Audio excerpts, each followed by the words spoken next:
Welcome to EPG Pathsala. This is Dr. S. Alagesan, Professor and Head, Ramakrishna Mission, Vivekananda University, Faculty of General and Adapted Physical Education and Yoga. Today we are going to see in this module Rules of Game 2. In the previous module we have seen 7 laws of the game of football. Today we are going to continue the rules from the rule number 8.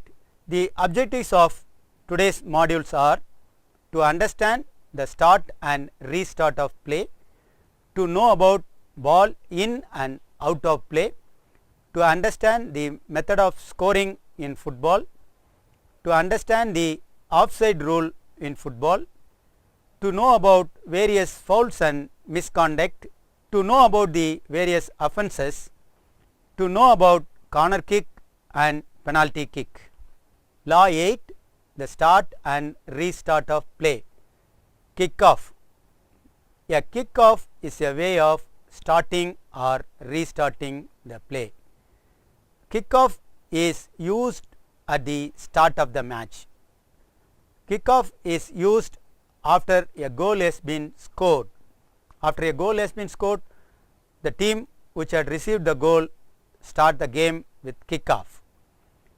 At the start of the second of the match, the team which has not started the match in the first half will start the second half with kick-off.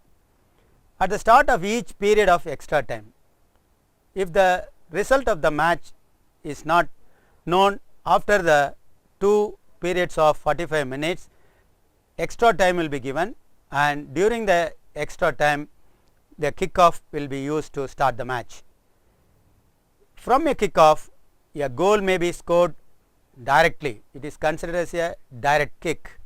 All players during a kick-off, all the players must be in their own half of the field of play. The opponents of the team taking the kick-off are at least 9.15 meters away from the ball until the ball is put into play. The ball must be stationary on the center mark. To start a kick-off, the referee will give a signal. After receiving the signal from the referee, the ball is in play when it is kicked and moves forward its own circumference. The kicker must not touch the ball again until it has been touched by another player. Law 9, the ball in and out of play. This is a rule which says when and what are the situation when the ball is in play and what are the situation when the ball is going out of play. The ball is out of play when it has wholly crossed the goal line or touch line, whether on the ground or in the air. You can see from the diagram that there are 4 situations when a ball is out of play, when the ball is on the line and more part of the ball is outside the field. Even a small part of the ball is on the line, it is not out of play, it is considered as ball in play. The play has been stopped by the referee. If the game is stopped by the referee, the ball is automatically become out of play. Ball in play. The ball is in play at all other times, including when it rebounds off a goal post, crossbar or corner flag post and remains in the field of play. The ball rebounding from a goal post or a corner flag post is considered the ball is in play. The ball is in play when it rebounds off either the referee or an assistant referee when they are on the field of play. Law 10, the method of scoring. How a goal is scored in football is explained in the law, the method of scoring.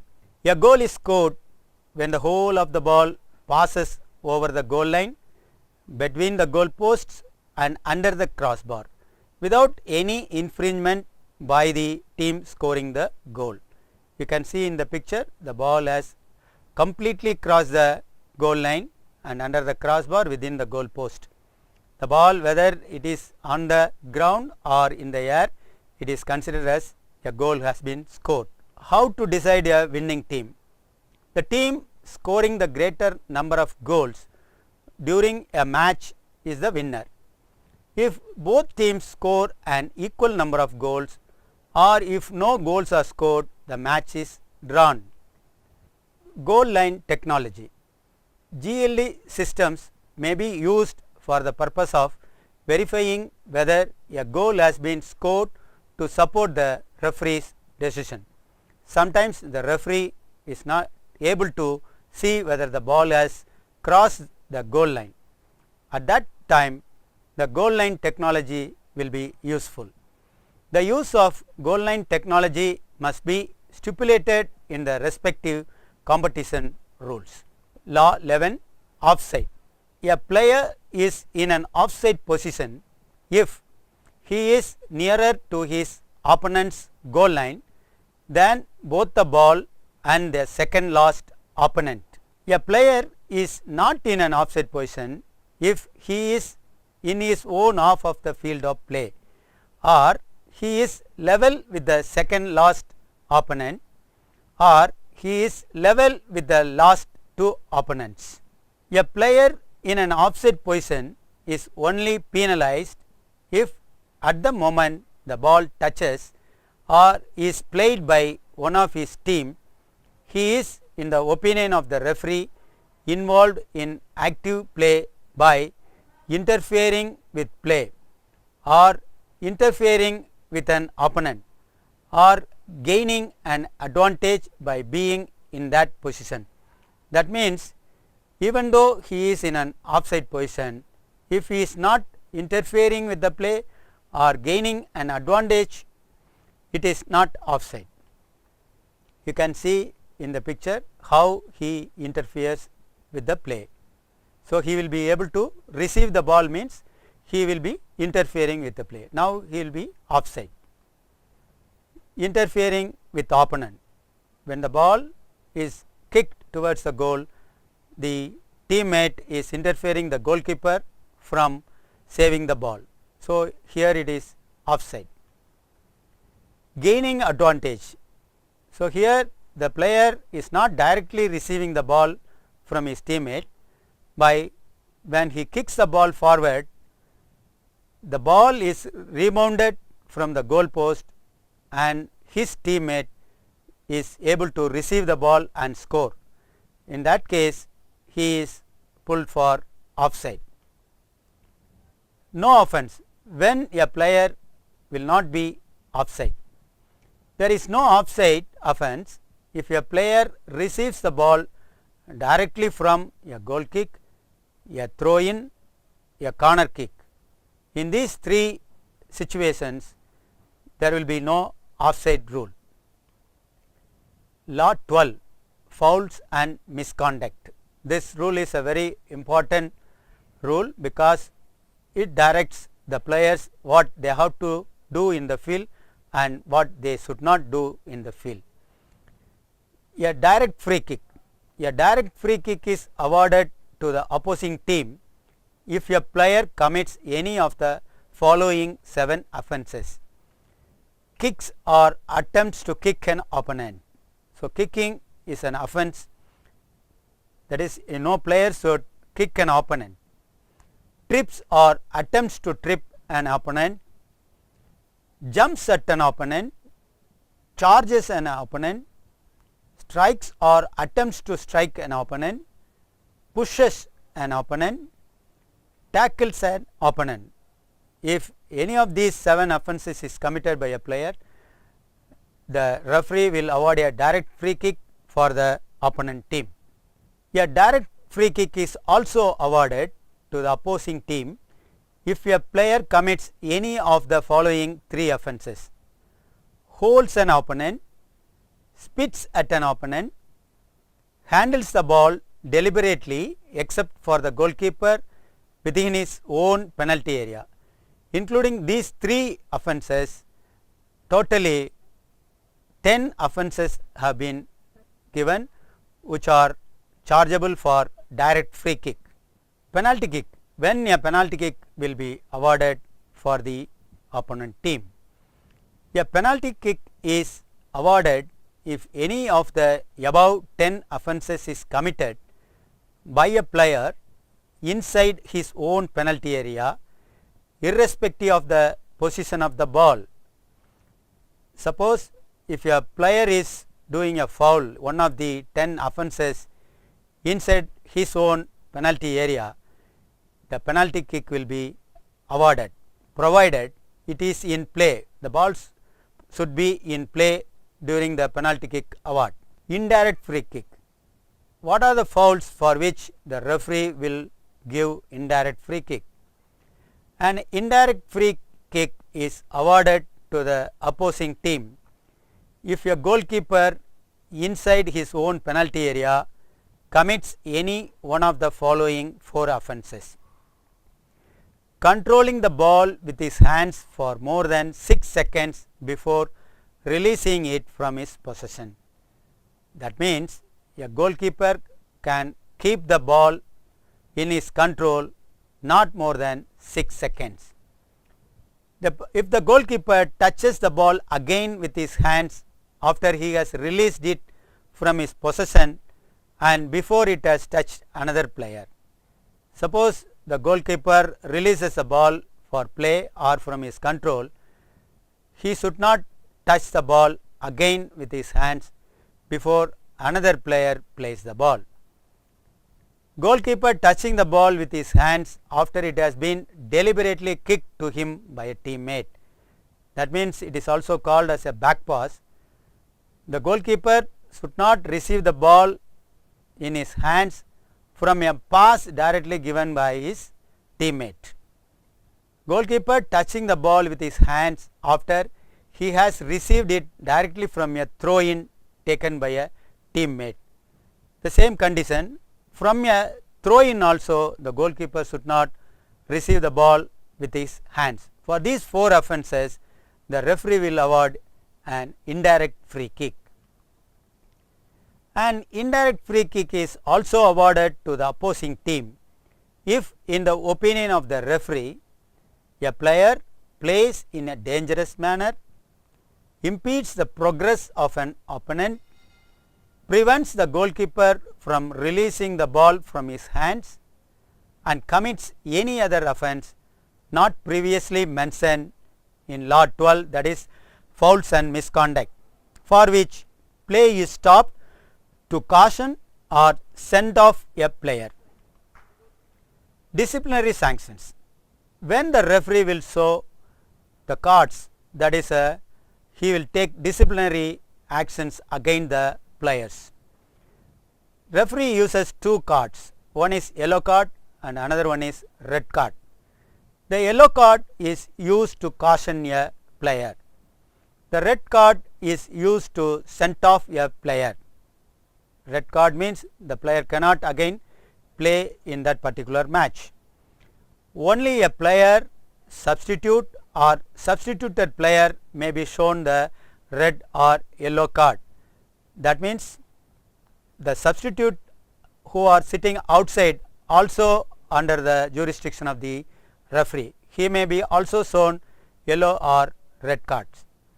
The referee has the authority to take disciplinary sanctions from the moment he enters the field of play until he leaves the field of play after the final whistle. Cautionable offence. What are the offences the referee can caution the player? A player is cautioned and shown the yellow card if he commits any of the following 7 offences: unsporting behavior, dissent by word or action, not agreeing the decision of the referee, persistent infringement of the laws of the game, continuously infringing the laws. For example, during a free kick or direct kick, the player is not standing 9.15 meters away from the ball. Delaying the restart of play. For example, during a throw-in, the player is not allowing the player opponent to restart the game with a throw-in. Failure to respect the required distance when play is restarted with a corner kick, free kick or throw-in. That is already I explained. The player refusing to stand 9.15 meters away from the ball during corner kick, free kick or throw in. Entering or re-entering the field of play without the referee's permission. If a player goes out for any injury or some other purpose, he should re-enter the field only with the permission of the referee. Deliberately leaving the field of play without the referee's permission. A player also cannot leave the field deliberately during the play without referee's permission. These are the cautionable offence. Sending off offence. When a player can be permanently suspended for that game by showing a red card. A player, substitute or substituted player is sent off if he commits any of the following 7 offences: serious foul play, violent conduct, spitting at an opponent or any other person, denying the opposing team a goal or an obvious goal scoring opportunity by deliberately handling the ball. This does not apply to a goalkeeper within his own penalty area. Denying an obvious goal scoring opportunity to an opponent moving towards the player's goal by an offence punishable by a free kick or a penalty kick. Using offensive, insulting or abusive language and or gestures. Receiving a second caution in the same match. Suppose a player has received an yellow card. If he is doing a same foul again, it will be a second cautionable offence. In that situation also, he will be sent off from the field of play. Law 13. Free kick. There are 2 types of free kick. One is direct free kick and another one is indirect free kick. What is direct free kick? When the ball enters the goal, if a direct free kick is kicked directly into the opponent's goal, a goal is awarded. If a direct free kick is kicked directly into the team's own goal, a corner kick is awarded to the opposing team. That means from the direct free kick, you can score a goal only into the opponent's goal, which is kicked directly. The indirect free kick. The signal for indirect free kick. If the referee gives an indirect free kick, he will show a signal. The referee indicates an indirect free kick by raising his arm above his head. He maintains his arm in that position until the kick has been taken and the ball has touched another player or goes out of play. During indirect free kick, if the ball enters the goal, what will happen? A goal can be scored only if the ball subsequently touches another player before it enters the goal. That means from a indirect free kick, there will be no goal scored directly. If an indirect free kick is kicked directly into the opponent's goal, a goal kick is awarded. It will be considered as the ball has crossed the goal line and the game is restarted with a goal kick. If an indirect free kick is kicked directly into the one's own team's goal, a corner kick is awarded to the opposing team. That will be considered as a team sending the ball out of the goal line and getting a corner kick. What is the procedure for taking a free kick, either direct or indirect? For both direct and indirect free kicks, the ball must be stationary. When the kick is taken and the kicker must not touch the ball again, that means he should not touch the ball second time until it has touched another player, either his own teammate or an opponent. Position of free kick. During the free kick, where the opponent should stand. Free kick inside the penalty area. Whether it is direct or indirect free kick to the defending team, all opponents must be at least 9.15 meters from the ball. All opponents must remain outside the penalty area until the ball is in play. The ball is in play when it is kicked directly out of the penalty area. Suppose the ball has not crossed the penalty area, the kick will be retaken again. Until the ball crosses the penalty area, the ball is not in play. A free kick awarded in the goal area may be taken from any point inside that area. You need not keep the ball where the infringement happened. If the indirect or direct kick is given to the defending team within the goal area, they can take the kick from anywhere inside the goal area. Position of free kick. Indirect free kick to the attacking team. All opponents must be at least 9.15 meters from the ball until it is in play, unless they are on their own goal line between the goal post. Suppose any indirect kick is given nearer, that is 9.15 meter nearer to the goal line, all the opponents or all the defending teams should stand within the goal post and on the goal line. The ball is in play when it is kicked and moved. An indirect free kick awarded inside the goal area must be taken on the goal area line parallel to the goal line at the point nearest to where the infringement occurred. This means if any indirect free kick is awarded to the attacking team within the goal area, the indirect free kick should not be taken within the goal area, but the ball has to be kept on the goal area line parallel to the place where the infringement took place. Free kick outside the penalty area.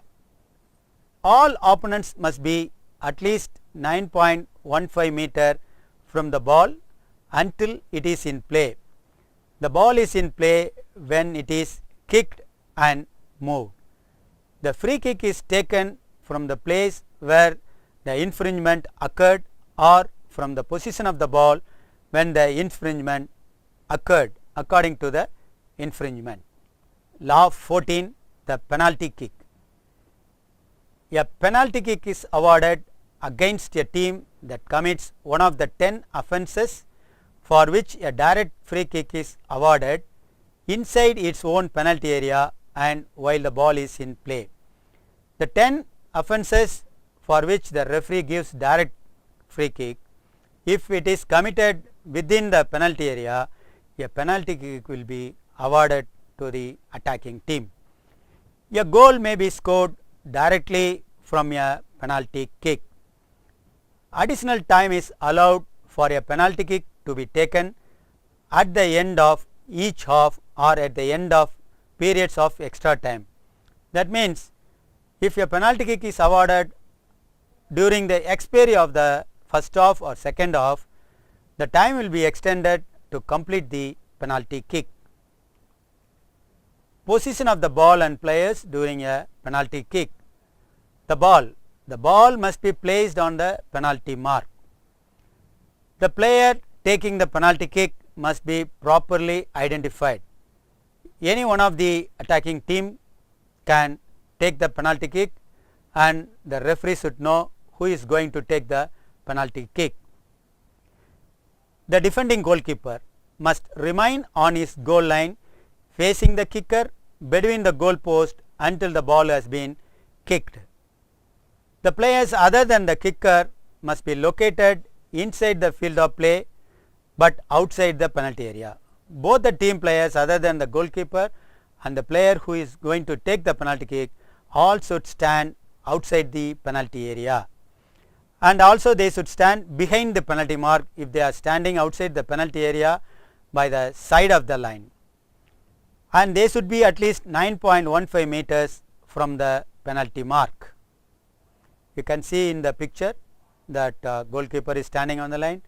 A player in red jersey has been identified as a kicker and all the other players of both the teams are standing outside the penalty area.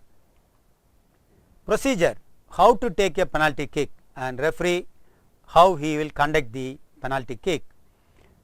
After the players have taken positions in accordance with the law, the referee signals for the penalty kick to be taken. The referee will give a whistle. The player taking the penalty kick must kick the ball forward. He cannot kick the ball backward or sideward. he has to kick the ball forward. He must not play the ball again until it has touched another player. That means it is a second touch. The ball is in play when it is kicked and moves forward. Once the ball moves forward, all the other players can enter the penalty area or the goalkeeper can move from his goal line. When a penalty kick is taken during the normal course of play or time has been extended at half time or full time to allow a penalty kick to be taken or retaken, a goal is awarded if before passing between the goal post and under the crossbar, the ball touches either or both of the goal post and the crossbar and the goalkeeper. The referee decides when a penalty kick has been completed. That means during the penalty kick, the ball touches the goal post and again enters the goal, it will be considered as a goal. Throw in. Law 15. When the ball goes outside the touch line, the game is restarted with a throw in. A throw in is a method of restarting play. A throw in is awarded to the opponents of the player who last touched the ball when the whole of the ball crosses the touch line, either on the ground or in the air. A goal cannot be scored directly from a throw in. You cannot score a goal from a throw in. Procedure. What are the procedure one has to follow during the throw in?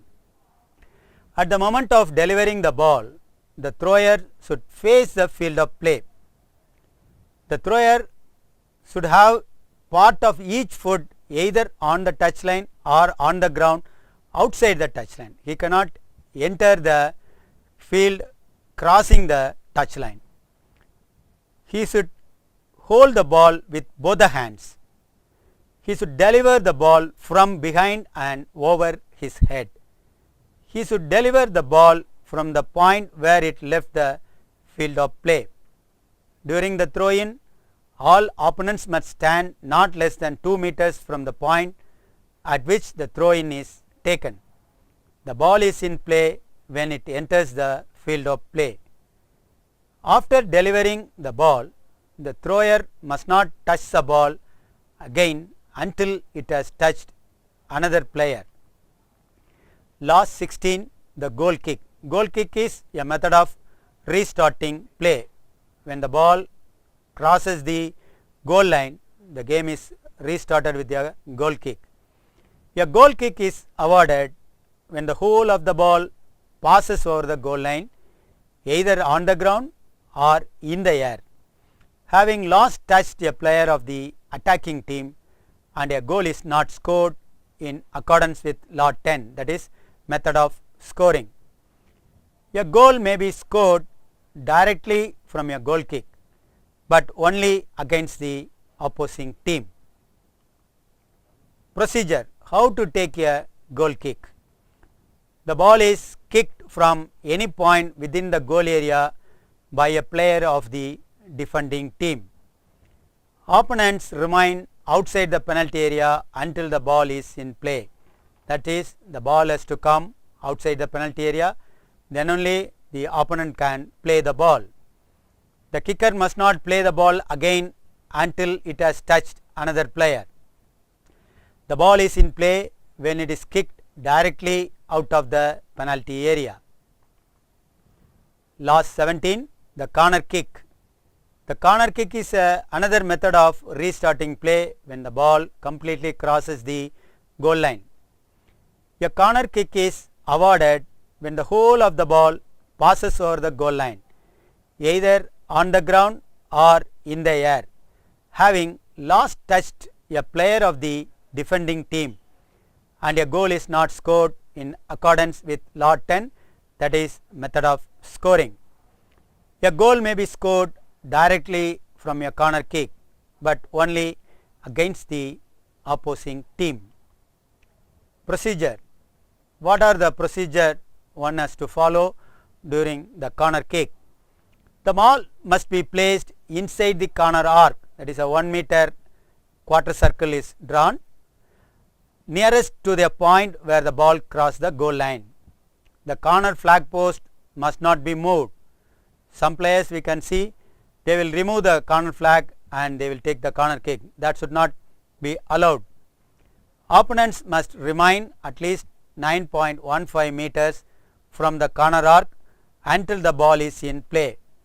To indicate 9.15 meter distance, a small mark is made on the goal line outside the play field 9.15 meters from the corner flag post. The ball must be kicked by a player of the attacking team. The ball is in play when it is kicked and moved. The kicker must not play the ball again until it has touched another player.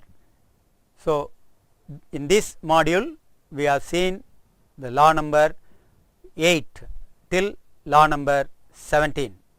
Thank you.